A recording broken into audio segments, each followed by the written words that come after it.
Hey there, everybody. Evan Hirsch here from the Energy MD. Just wanted to answer this question that came in from our community today and thought you all would appreciate the answer. So the question was, how do I determine whether or not I have Lyme disease or some of the Lyme co-infections? I went to go see a doctor and they ran a Western blot or an ELISA test, and it shows that it's equivocal. And so they're not really sure. And so you have to remember that first, all tests are imperfect. They're a snapshot in time, and they're based on a number of things which may or may not make them accurate. So when you're looking at something like the Western blot test or the ELISA test, they are looking at the immune system's reaction to the infection.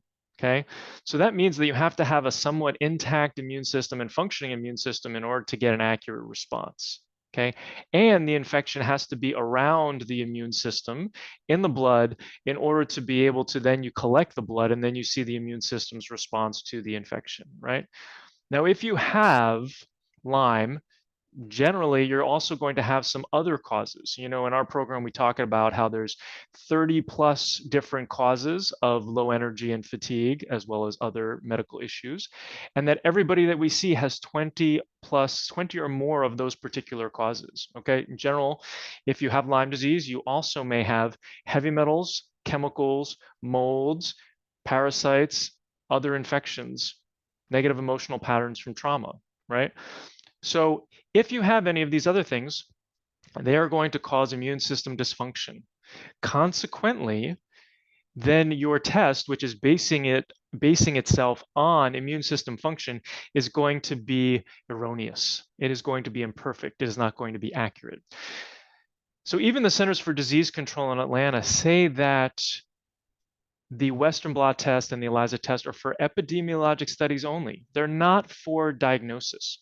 They recommend that you use clinical symptoms or for a clinical diagnosis, or symptoms for a clinical diagnosis, okay?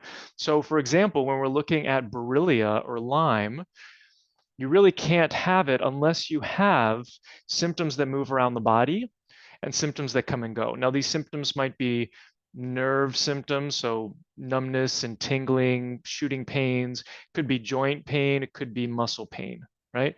Move around the body and come and go. Now, the moving around the body may move around every day, every week, every month, okay? Let's take Bartonella. Bartonella is another co-infection that runs with Lyme, and generally people will have pain on the bottom of the feet, usually misdiagnosed as plantar fasciitis. They can have muscle cramps, usually in the calves, usually at night. They can have a hard time sleeping, either falling asleep or staying asleep. And they can also have a hard time with mood issues, anxiety or depression. Sometimes they'll have a rash. It may look like stretch marks. And oftentimes they also have thyroid issues. It's actually a major cause of thyroid issues. And then the last one I'll talk about is Babesia, which is considered the North American malaria. And this infection can cause spontaneous sweating or a feeling of heat where you're generally the hottest person in the room. You're always trying to turn up the AC or turn down the temperature. And everybody else is like, what are you, crazy? Because they're not having the same experience that you are. Your spontaneous sweating could happen during the day. It could happen at night. Maybe it cycles. So maybe it's every day. Maybe it's once a week. Maybe it's once a month. Maybe you haven't had it in a year. But you have other symptoms like shortness of breath, oftentimes described as air hunger, where you're not able to get enough breath in, awful sleep, usually falling asleep or staying asleep, or maybe falling asleep or staying asleep, and then awful mood issues. So anxiety to the point of panic attacks and depression to the point of suicidal thoughts. So there's other infections as well that you can determine based off of your symptoms, but these are just a few. And so whenever you're looking at laboratory tests, you always have to take them with a grain of salt. You always have to combine. I mean, when I was in medical school, I learned that 90% of the diagnosis was going to be history and symptoms, and that 10% was going to be physical exam and laboratory tests. So when you lean too heavily on labs, you're going to be mistaken. Okay, so always remember symptoms and history are more important. All right, well, that's today's tip from the Energy MD. Thanks so much for listening. Have an amazing day.